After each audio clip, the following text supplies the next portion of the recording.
Hello everyone, welcome to this very special presentation of AT&T SEC Country Live as we look in on downtown Atlanta at the Sheraton Hotel and the prize that's at stake on Monday night.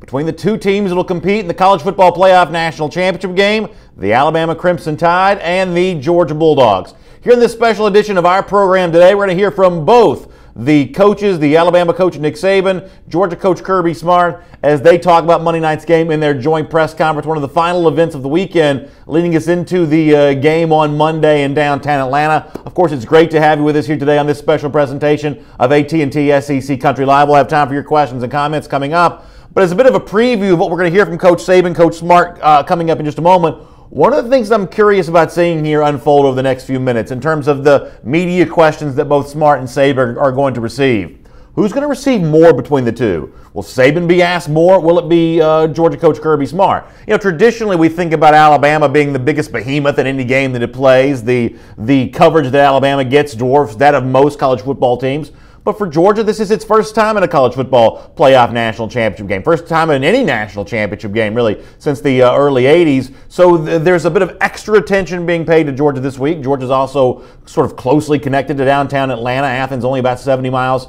away. So there's seemingly a little extra attention being paid to Georgia this week. And I'm curious to find out how much that's reflected in the questions both Smart and Saban receive here today. I think it's safe to say that during the Media Day event yesterday, when Georgia met with reporters earlier in the morning, Alabama a little after that, looked to be that there were more reporters covering Georgia, certainly more fans in the building watching Georgia. This was a fan event yesterday, fan-friendly event, where fans could congregate there in Phillips Arena, watch the Media Day festivities unfold. Seemed to be overall a little bigger for the Georgia side compared to Alabama. I think most of that is a consequence of Georgia playing closer to home and being in a spot it hasn't been in. But it'll be curious to see if that storyline creeps into this joint press conference between Alabama's Nick Saban and Georgia's Kirby Smart here in a moment.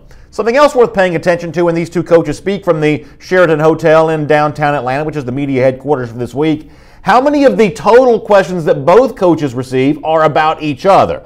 I got the impression from Georgia coach Kirby Smart yesterday that he was growing tired of talking about that subject. Obviously, this is a point of fascination for not just media, but for, I think, fans as well. Smart worked under Nick Saban for such a long time, and so much of what we think of as the Nick Saban process, the way in which that he's built Alabama into a perennial national championship contender, I think it is fair to say that Kirby Smart has attempted to copy some of that at Georgia, and these two guys, both in the cadence and the delivery with which they address reporters, including the questions they're about to face here in downtown Atlanta in just a couple moments, they do resemble each other a little bit. Their mannerisms are almost the same. Smart, a younger version of what Nick Saban's been doing for quite some time. Obviously, that's going to draw reporters' questions in that direction, but Nick Saban doesn't want to say anything to talk up Georgia. At this point in time, Georgia's his number one recruiting rival, if not in the entire country, certainly in the SEC. So he's going to be slow to give any compliments Kirby Smart's way, and Kirby Smart's going to be focused on the game at hand here. I doubt he's going to have a whole lot of enthusiasm for talking about Nick Saban, especially since so many of these questions have already been asked this weekend, and a lot more will be asked here today. Another subject that I guess that Kirby Smart might be trying to avoid based on what happened yesterday, and I think maybe Nick Saban's kind of the same way, is neither side probably wanted to talk a whole lot about what happened in last week's games. Georgia has the thrilling 2-overtime victory over Oklahoma. Alabama dominates the defending national champion, the Clemson Tigers, the team that beat Alabama last year. That was the big story of last Monday. But I think that both these coaches today, if they're asked questions about what's going on, as you see Kirby Smart walking in, coffee in hand, suit and tie on, Nick Saban also sitting down in a crimson-colored sport coat. Both these coaches getting seated here, getting ready to go. We're going to be underway from downtown Atlanta at the Sheraton Hotel. The joint press conference for the College Football Playoff National Championship in just a moment. Then stick with us, of course, after the press conference is done. We'll have your comments about what both these coaches had to say and your thoughts about what's going to happen on the game. And by the way, you're watching AT&T SEC Country Live, our special press conference coverage from downtown Atlanta, the joint press conference between Nick Saban and Kirby Smart. Let's listen in right now. Can get what they need. We are joined by Georgia head coach Kirby Smart and Alabama head coach Nick Saban. Coach Smart, we'll start with you. Opening remarks when you're ready. Yeah, first I'd like to thank all the NCAA CFB staff, the SEC office, for what a tremendous job they've done of supporting our program and helping us get to this point. You know, the last event we were at, we thought was a first-class event. It's been the same way since our arrival here. Our kids are certainly excited. I think what you've seen over the course of the last few weeks is what college football is all about. You've got a great group of student athletes for 4 teams who've been given an opportunity to do special things. And our kids are really excited. I think it's really great for our fan base to be right here in Atlanta, Georgia. A special place for us. Also the home of SEC football and championships, and we got 2 SEC teams in it. I'm certainly honored and privileged to be competing against a great university that's kind of been the landmark of college football over the last 10 to 12 seasons. And I know my experiences there working with the late Mal Moore, Bill Battle, Coach Saban himself have helped me tremendously in my career. But we're honored and privileged to compete against what's a great program. And they've done a tremendous job. And I think it's kind of lost in the shuffle of how well they have been able to compete at a high level for a long time and almost take it for granted at times. But we're expecting an exciting football game Monday night. Our players are just enthused, excited to be in this opportunity, and we want to make the most of it and really want to appreciate the coverage that you guys give us. Thanks. Coach Saban? Well, I'd also like to thank the College Football Playoff and Executive Director Bill Hancock. This has certainly been a first-class event for our team and our organization and the people in our organization, and we're certainly excited and happy to have the opportunity as an organization to play in the College Football Playoff, the championship game in Atlanta, Georgia, which has been a place where we've had several opportunities to play, and I think our players always look forward to the challenges of playing here. I've been really, really pleased with what this team has been able to accomplish this year. We've had to overcome a lot of adversity, and each and every time guys have stepped up and continue to compete at a high level, and something that we have a tremendous amount of appreciation for our staff and all the players on our team for what they've done and the opportunity they've created for themselves to play in the championship game. I think we're playing against an outstanding team. I think Kirby and his staff has done a fabulous job at Georgia in terms of the high level that their players compete at, the quality of players that they have, how well they play together as a team, and certainly they deserve a lot of congratulations for what they've been able to accomplish this year. And I think it's 2 great teams. It'll be a great competitive game, and our players are certainly looking forward to the challenges and the opportunity of playing in the championship game. We'll open it up for questions. Again, as a reminder, we've got mic holders positioned throughout the room. Please give us your name and affiliation. We'll start over here on our left-hand side, gentlemen. Over here, Farhan Lalji from TSN. Guys, a lot's been made about the relationship the 2 of you had coaching with one another. Coach Smart, if there's one single biggest thing that you learned from Coach Saban, what was it? Well, this is not the first time I've answered this question this week, so I'll be happy to answer it again.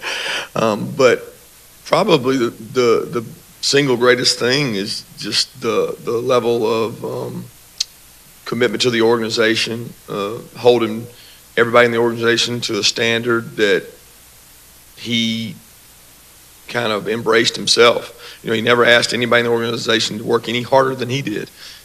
He held every person on the staff, and I'm not talking about just coaching staff, I'm talking about the entire organization, to be at their best. And I think that's sometimes a lost art in some organizations. You see successful business organizations run that way, but you don't always see athletic programs run that way. And I think he does a tremendous job of that. If there's anything I took, it's being in that seat and having to be in command, make decisions, and make sure that everybody understands the message that's coming from top down and the standard that you want people to work to. And I got a lot of respect. You know, I don't think people appreciate what he's been able to do in the most competitive college football league for a long time. And when you start talking about what he's been able to do, I think it's pretty incredible. We're going to take our next question over here to our right. Nick, Ralph Russo with the Associated Press. You talk a lot about the challenges of guarding against complacency and human nature that comes when you have success to try to be successful again. That's hard. Your goal is to try to manage that in others and your team. What motivates you to stay, to not be complacent? Well, I think that I'm always looking for the next challenge. I don't know if it's the way I was raised or whatever, that you're kind of only as good as your last play, as your last game.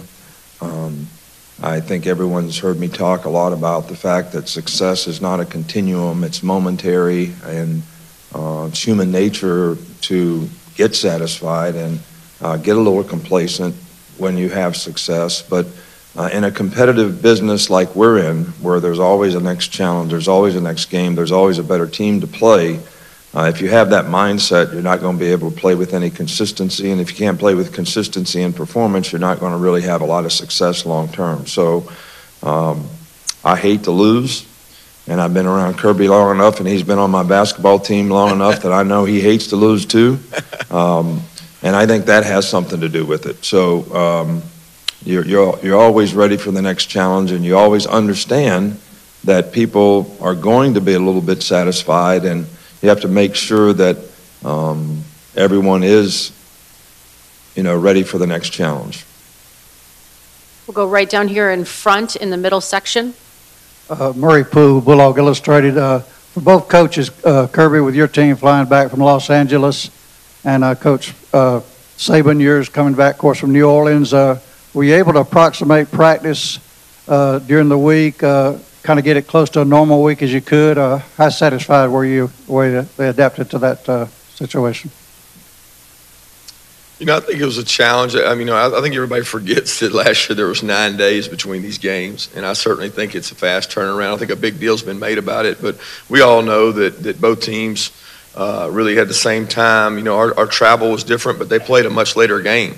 So they had to play much later at night and get finished much later at night. So it's tough in both parts. I think I saw early in the week the trouble with it, but as the weeks passed, these guys have been practicing for 15 games, and also they've had practice for bowls, really 15 practices. So you start looking at some of the cumulative effect, and you got to be smart with your team.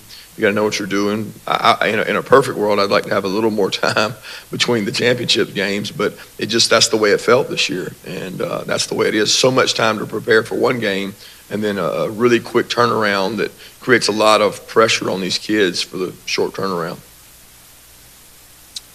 Basically, as coaches, we had probably about a normal amount of time that we would have for a normal game during the season. I think the circumstances are a little bit different because of the travel, bowl games, staying at a place, trying to get back, those types of things. But it was a little tougher turnaround for the players. I don't know if it's physically, emotionally, psychologically, however you want to put it, early in the week, to refocus on another big game.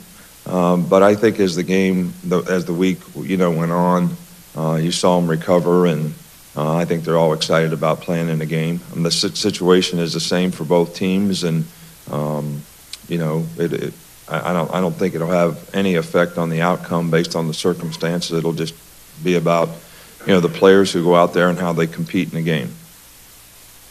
Our next question over here in the left. Justin Felder from Fox 5 Atlanta. Coach Saban, in 2015, right before Kirby was hired at Georgia, you said the guys you coached with for a long time start to feel like part of your family. A lot's been made of the X's and O's of playing against former assistants, but what is it like to see someone go through the highs and lows of being a head coach and ultimately end up here? Well, I'm extremely proud of anyone on our staff who goes on and does a good job.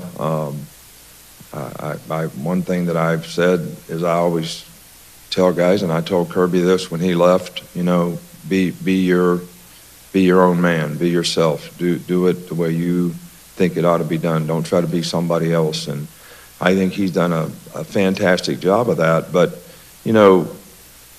what you all don't understand is, this guy was on our staff for 10 years. Terry's there when his babies are born. You become a part of a family. That's what you that's what you do when you're together for a long time. And I think there's, a special appreciation for those people in your family, the contribution that they made to the success that you had. And, you always want to see them do well when they leave, because that's what they worked hard for, and you're glad that they got the opportunity. And it isn't personal when we have to compete against each other. I'm sure he wants to win for his players, and we certainly want to win for our players. And it's not a personal thing. We're going to take our next question from the far left again, staying on our far left. Dan Matthews, 6A, The Fan. For both coaches, what would you say is the single biggest concern entering tomorrow's game? For us, it's probably simple. They've got an extremely physical offensive and defensive lines. They are as big and as physical as we've faced, and we know we like to run the ball and we like to stop the run. But when you look at the unit that he's comprised and got, it's a dominant physical team, and we've got to match the physicality. They do a tremendous job in all phases. There's no weakness when you look across the board. They play their best players on special teams. And, we've taken a lot of pride in special teams this year at University of Georgia, and we know what we're up against in these guys, because they've got tremendous athletes, tremendous speed. And they've had some injuries to deal with. They've overcome those and created some depth with a lot of the injuries they've had, getting some guys back. But the biggest concern for us will be the size of the offensive and defensive lines and the physicality of those guys. I would say that my biggest concern is how do we execute in terms of the things that are important in having success in a game. Some of them Kirby mentioned, because they're two physical teams. Can you control the line of scrimmage?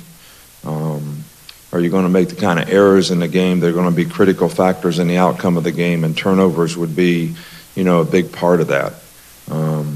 Tackling, I always worry about in bowl games and games where you haven't played for a long time. We missed some tackles in last week's game, and the quality of running backs that they have and the skill players that they have, I think, those factors can be huge in a game in terms of doing a good job in those areas. So when you're playing against a really good team, and probably two teams that are fairly evenly matched, and two teams that philosophically are not a whole lot dissimilar in terms of the things they want to do to win. Run the ball, don't turn the ball over, play good field position, be good on special teams. So it's going to be the errors in execution, all right, that have a critical effect on the outcome of the game. We're going to take our next question from the very far right section. Dennis Dodd, CBS Sports. With the hay kind of in the barn, I wonder what each of you are doing today specifically, and how long you'll do it. I'm just doing whatever he did, so not a whole lot difference. We're trying to go watch a movie tonight, and they're trying to go watch the movie at the same place, so we're having all set 10 minutes. But I think, every program I've ever been a part of, there's some similarities in what they do the day before the game, and I think every coach has his, I don't know if you call it superstitions or routine might be a better word, that they use to get themselves ready, get their staff ready, and get their players ready. And I think the next 24 hours can be critical. I've talked a long time about this playoff being perspective. With what perspective do you take this game? And I think that's the one spot that Alabama had a competitive advantage, because they got a huge chip on their shoulder, thanks to you guys and some of you guys saying that they shouldn't have been included. So they've got something to prove. And I think every team when they get in the playoffs got something to prove. But how you approach these in the last 24 hours and the things you do mentally are really important to your team's success. I think the hay in the barn analogy that you use is probably not something that I don't really think of it that way. I think that from yesterday's practice, which is, about 48 hours from the game, give or take, I think the mental practice that a player has, whether it's making calls, watching film, whether you have meetings, whether you have walkthroughs, whether you have chair drills, I think those mental reps that they get I think physically the hay is in the barn. You're not out there blocking and tackling people, but and we've always tried to focus in those from Thursday's practice until the game, having several opportunities for guys to get the kind of mental practice that may be able to eliminate some mental errors in a game that could affect the outcome of the game. Take our next question from the left-hand side up on the riser.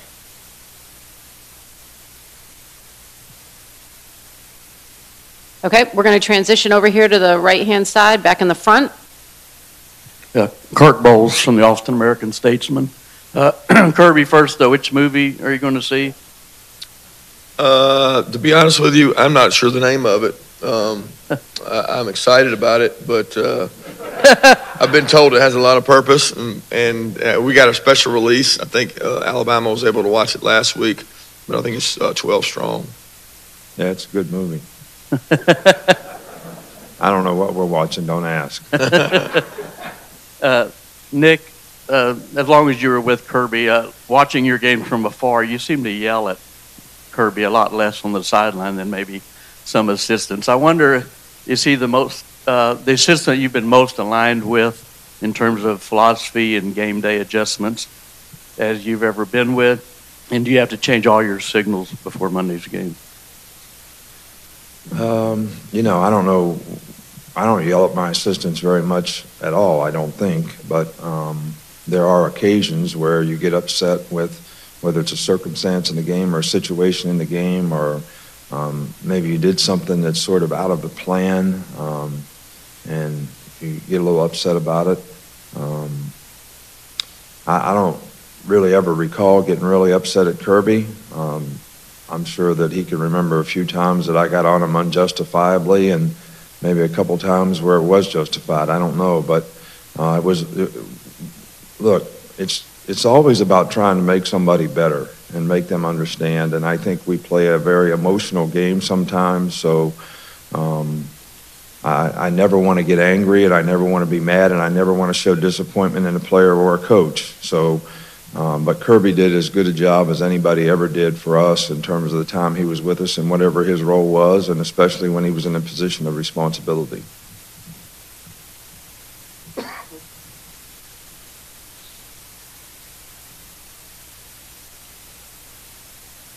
Do we have any other questions? Okay. We will transition into the photo opportunity with the coaches. Gentlemen, if you'll please stand on either side of the trophy. Again, we're going to start, gentlemen, we're going to start with the folks on the back riser. So if you guys could all get to either side of the white line, and completely down. You guys will have your chance in a second from the front. Again, either side. I need you all the way down so that we can get the shot for the folks on the riser in the back. One of the most entertaining parts about these ends of press conferences is the feud that seems to exist sometimes between the print photographers and the cameramen, the video cameramen, in terms of who gets the best shot of the scene you see there between Kirby Smart and Nick Saban. Their joint press conference ending a moment ago from the Sheraton Hotel in downtown Atlanta. A lot discussed about the game. Thought there were some interesting things on both sides from both coaches. By the way, my name is Brandon Adams. This is a special broadcast of AT&T SEC Country Live, previewing Monday's national championship game. As we just heard from Nick Saban and Kirby Smart, when Nick Saban spoke to the media, one of the things that he mentioned in his initial statement was the adversity that Alabama has had to overcome this season. Obviously referencing a number of injuries, especially key injuries to linebackers. That, of course, that storyline continuing even into the game here tomorrow with Anthony Jennings' injury, his absence. Of course, he'll be replaced by guys like Christian Miller and Mack Wilson, who also spent time injured this season. So Saban made reference to that off the top here. Saban also very complimentary of Kirby Smart, very complimentary of Georgia really throughout this, moments to speak about Georgia, and was pretty effusive in his praise overall. Complimentary of the work that Georgia's done as a program. Talked about the fact that he knows that Kirby Smart's just as competitive as he is, hates to lose just as much as he does. Mentioned kind of a personal anecdote as well, that his wife, Saban's wife, Terry Saban, Miss Terry as she's known there in Tuscaloosa, was there there at the hospital when each of Kirby Smart's kids were born, sort of bringing together a bit of a personal tie that Saban has, the Saban family has with Kirby Smart. Obviously, as Smart spent a long period of time working with Nick Saban as his defensive coordinator there at Alabama. One of the things that Kirby Smart said in terms of being complimentary of Nick Saban was what he learned from Saban, the kind of commitment, the standard, the fact that Nick Saban didn't ask anybody in the Alabama program to work harder than he himself was willing to work. That's what Kirby Smart said was the number one thing that he learned from his time working with Nick Saban. I thought there was a pretty telling moment when both teams were asked to talk about their number one concern in the game. And I want to be careful here not to read too much into this,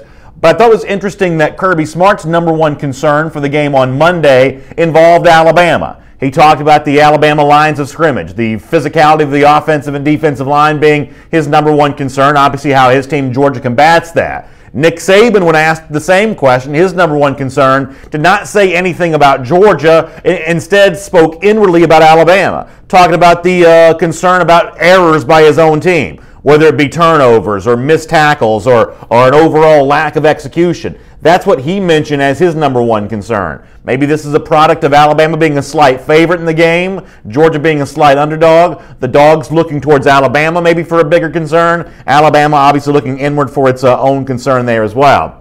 There was a very interesting moment when Kirby Smart was asked about what he's going to do over the course of this final 24 hours here as we get ready for the game on Monday night, and he kind of laughed and said, I'm going to do whatever Alabama's going to do because I basically have learned that. In fact, dropping in the anecdote that because Alabama historically has watched a movie on the nights before games, and Kirby Smart kind of keeping that tradition, or that maybe it's a tactic, alive in terms of a way of just relaxing everybody the night before the game. That both teams tried to go to the same movie theater, both teams tried to be at the same spot, had to work on the scheduling a little bit to get both teams there in there for that. Kirby Smart does reveal the movie that Georgia's going to see here on the night before the game. He mentions 12 Strong. 12 Strong is a movie. It's actually not slated for theatrical release until January the 19th, but Alabama got an early copy of that apparently last week. Georgia gets an early copy of that this week. It's a movie about folks that signed up to serve in the armed forces in the wake of September 11th, and then made, this is I guess based on a true story, then made a raid of Afghanistan and fighting against the Taliban. So it's a 9/11 themed war movie, 12 Strong. That's apparently the movie that Georgia's planning on seeing tonight. It is a movie that Alabama saw not all that long ago. I'll tell you more about what both these coaches had to say in their press conference if you're just joining us. Also want to take some time for you to have some comments here in our comment section on our very special live edition of AT&T SEC Country Live, looking back on the joint press conference that just took place between Alabama coach Nick Saban, Georgia coach Kirby Smart, ahead of Monday night's college football playoff national championship game. Tony Santroni says the Tide's going to lose.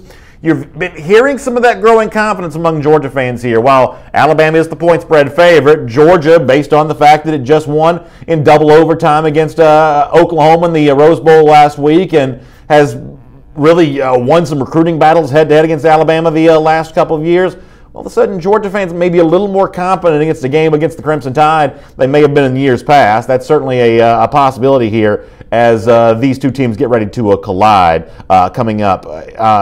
Jerry Justice in the comment section also says our coaches are all great. And, Jerry's certainly right about that. If you're not an Alabama fan or you're not a Georgia fan and you're tuning in to watch our program tonight, this morning, I should say, one of the things that you do see is a tremendous representation of the SEC by the veteran Nick Saban, the relative newcomer Kirby Smart. I know that SEC Commissioner Greg Sankey was on hand a lot yesterday for the Media Day festivities. He had a smile on his face every time I saw him, and no doubt what he just saw from both these coaches, Saban and Smart, a moment ago, another reason to give him smiles, a great representation of the SEC. And listen, there is, to a certain extent, an endless debate of, was it a good year for the SEC or not? Both teams in the national championship. Otherwise, maybe not sort of a lackluster bowl season. And, UCF making the claim that it's making. Ohio State made a case to be in the playoff.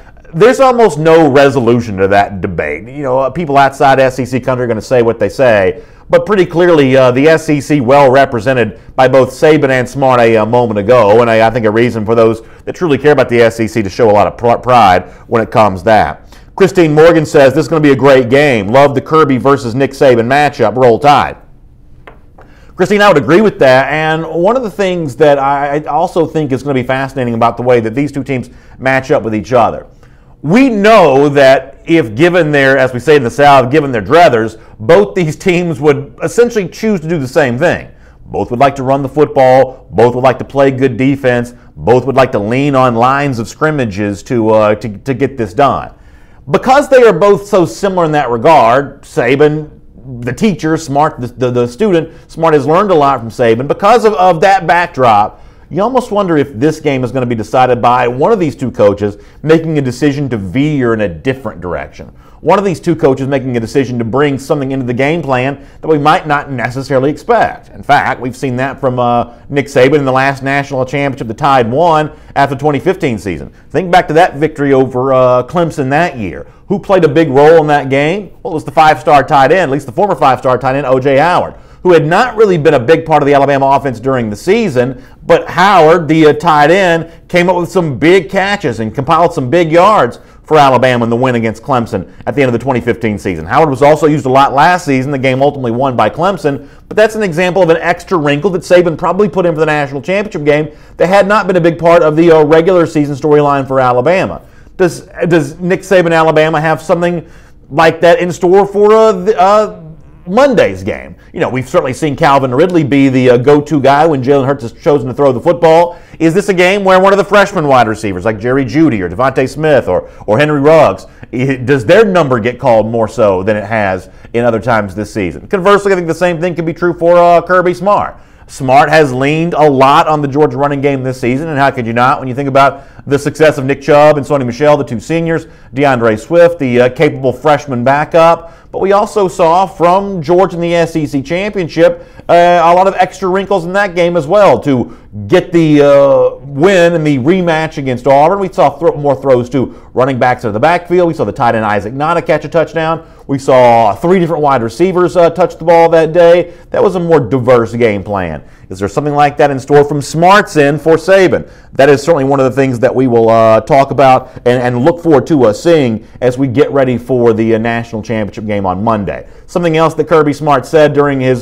press remarks a moment ago, kind of chastising the media a bit for giving what he described as a chip on the shoulder for Alabama, saying that some of y'all, meaning people who do what I do for a living, speaking to microphones, said that Alabama didn't deserve to be in the playoff, and therefore maybe that gives an extra edge for Alabama in this game. Obviously, both these coaches are going to try to use as much of that as they possibly can. Did think it was somewhat interesting to hear Kirby Smart mention that, though, as a possible storyline here in this discussion.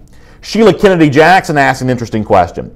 Do you think Jake Fromm can scramble? I haven't seen it. So, Shalika, the one thing that's no doubt true is, in comparison between these two quarterbacks, Jalen Hurts is obviously one of the most dynamic, not just quarterbacks in college football right now, but in recent college football history when it comes to using his legs. Fromm obviously not in the same category as that. No one would even describe Fromm as a dual threat quarterback. But one of the things that our analyst, Oliver Conley, who you may have read from SECCountry.com from time to time, one of the things that he has pointed out about Fromm is that while Fromm is not a running quarterback, he has occasionally used his legs to keep plays alive, to buy himself another second or two to throw the football. So Fromm is not totally immobile necessarily, but certainly his mobility won't be compared to Alabama quarterback Jalen Hurts. And Georgia fans will probably also point out here that while Hurts has the higher degree of mobility, Fromm probably also is the more accomplished passer. Even despite Fromm only being a true freshman, he's among the SEC's leaders in yards per attempt. His completion percentage on throws, 20-plus yards down the field, much higher than Jalen Hurts. So plenty of statistics to back up the fact that Fromm outpaces Jalen Hurts by a wide margin in terms of throwing the football. And obviously Jalen Hurts' ability as an athlete, as a scrambler, as a runner, much more significant than those of Jake Fromm. We've got just a couple more minutes here to take a few more of your comments here on this very special broadcast of AT&T SEC Country Live. My name is Brandon Adams. Hope you'll also join us tomorrow for another episode of our program at a special time. Normally we come to you at 3 p.m. Eastern Time to talk about the SEC each and every Monday through Thursday right here on the SEC Country Facebook page. Tomorrow, though, 1 p.m. Eastern Time, very special broadcast previewing the national championship game. We'll be in the shadow of Mercedes-Benz Stadium in Atlanta. Myself, the former Alabama All-American Mike Johnson, will be talking about the Alabama-Georgia game there and having a good time doing that. At 1 p.m. tomorrow. We'll be looking forward to doing that. Jonathan Allen in the comment section says Jalen Hurts looks for Ridley. If he isn't open, he runs. And yeah, Jonathan, the stats certainly speak to that being the case. Calvin Ridley, of course, the veteran wide receiver for the Alabama Crimson Tide. That is who Jalen Hurts has leaned on this season. But I mentioned a moment ago those freshmen, Smith and Ruggs and Jerry Jeudy. I sort of have a hunch, and this is an opinion, this is a hunch, this is not any kind of game film analysis, and I certainly don't have any inside information from any of these coaches. But I'm sort of playing a hunch here. I believe one of those freshmen is going to be called upon in a big way on Monday. I believe that in this game, Hurts may not focus solely in on Calvin Ridley. I believe in this game, one of those freshman receivers is going to come up with at least some big opportunities to make plays. To me, that's something worth watching here. Kelvin Carter says that he sees the Alabama safety Minkah Fitzpatrick getting at least 2 interceptions coming up in this game. Well, one of the things that Georgia's been pretty good at this season is certainly avoiding those turnovers, but how Alabama leans on Minkah Fitzpatrick, I think, is going to be a key storyline in this game. I do think there's a degree to which Georgia is probably going to try to throw the football a little more than some would think, just because the Alabama defensive line, and Kirby Smart mentioned this a moment ago during the press conference, the Alabama defensive line is so strong and so capable. Georgia probably does look to put the ball in the air. But one of the things that Fromm has done all season long is he's made quick decisions. Fromm, I think, as a freshman quarterback, certainly, as just a general quarterback probably, is thought of as a pretty good decision maker. But his decision making is maybe a little bit different than you see on, say, NFL Sundays, for instance. The traditional NFL quarterback that takes the snap, surveys both sides of the field, waits a long time before he finds the perfect target to throw to. That's not necessarily the decision-making process that Fromm has used this season. Reaching out to guys like Javon Wims and receivers like that for the Georgia Bulldogs. One of the things that Fromm has probably been more of this year is a quick decision maker. Quick read before the ball is snapped, then a quick delivery upon receiving the football. And part of that quick decision-making process, I believe, for Fromm on Monday is being well aware of where Minkah Fitzpatrick is and throwing the ball in a direction very far away from where Fitzpatrick may be trying to come and be a part of the action there. Obviously, Minkah Fitzpatrick, one of the dominant defensive weapons for Alabama. And one of the interesting subplots for this game really is, even though they won't be on the field at the same time, but we will be making comparisons between the overall impact. It's the National Defensive Player of the Year award winner, Minkah Fitzpatrick, against the Butkus Award winner, Roquan Smith for Georgia. These two guys, Roquan that came up so big for Georgia in the game against Oklahoma, really validating his status as the nation's best linebacker. Fitzpatrick's been doing a lot of that all season long. The impact of these two outstanding top-flight defensive players, I don't think there's any doubt that Fitzpatrick and Roquan in that discussion, probably along with the LSU linebacker Devin White as the top defensive players in the SEC. Who will make the bigger impact on this game between the two? That's going to be something interesting worth watching here. We got a couple more minutes for some of your comments. We'll get ready to get in on those here before we get out of here. Once again, Shalika Kennedy Jackson says, Oklahoma showed Georgia they have no defense. Did you see that score? I'd be careful reading too much into the Oklahoma-Georgia game overall. Obviously, the Georgia defensive performance in the first half was what it was. Georgia gave up more than 9 yards per play there, and Oklahoma seemingly got everything that it wanted. But in the second half for Georgia, a far different storyline here. Georgia was able to cut the offensive productivity for Oklahoma essentially in half. Oklahoma averaged only 4.2 yards per play after halftime, and Baker Mayfield after halftime, which includes the second half and the 2 overtimes, only 87 total passing yards here. So Georgia certainly had its struggles against Oklahoma in the first half, but clearly locked down the Sooners after that, as has pointed out, maybe adding some some blitz and overall pass pressure into the mix there and showed Oklahoma a different look. And I think almost everyone would agree that Georgia responded in the second half with some adjustments that Oklahoma coach Lincoln Riley was just not able to match. Nick Lurch, appreciate the kind words. That's really nice of you to say. Artavius Blue says, Georgia played a tougher game. It's going to be a factor in this game. I don't think that Artavius is completely wrong when he says that Georgia was challenged by Oklahoma more than Alabama was challenged by Clemson, and Georgia probably had the more significant travel issue to deal with post-game coming back from California, whereas Alabama, although it did play later, and Kirby Smart did point that out today, that Alabama had the additional challenge of a later start for its game last Monday, but it traveled within the same time zone to get back to Tuscaloosa. Is that a factor for Georgia? I think it probably is, and I think it's a negative one. What none of us truly know, though, is how much of an impact, of the overall storyline of who's going to win or lose this game, what percentage of that is made up by the quick turnaround, the quick travel. Kirby Smart pointing out the fact that last year there were 9 days in between the college football playoff semifinals and the national championship game. That's mostly a product of days of the week. The national championship game is always going to be on a Monday. Last year, the college football playoff semifinals were on December 31st. You had the extra day for that. This year, New Year's Day happened to be on a Monday. So just because of the fact that the New Year's Day holiday on the same day of the week as the national championship game was already scheduled for, that kind of truncated the schedule a little bit and brought these two teams closer together. I do think that's a factor. I think the Georgia players were very open and honest during their media availability yesterday about what they're doing to combat that. All right, we're going to get ready to get wrapped up here and get ready to say goodbye to you. Thanks so much for being with us as part of these questions and comments times. Obviously, the press conference, if you missed a portion of our broadcast, as soon as it ends here on Facebook Live, you can go back and rewatch the whole thing. So you can go back and you can see the full comments from Nick Saban and Kirby Smart. And if you're just joining us, I would encourage you to check those out because both coaches complimentary of the other guy. Both coaches honest about their relationship and kind of how they approach these last 24 hours. As Kirby Smart described, these 24 hours can almost be crucial in determining the outcome of the game in terms of the mental approach that you take during this period. It was a pretty fascinating press conference, all things being said. So when this broadcast ends, you can go back and rewatch the entire thing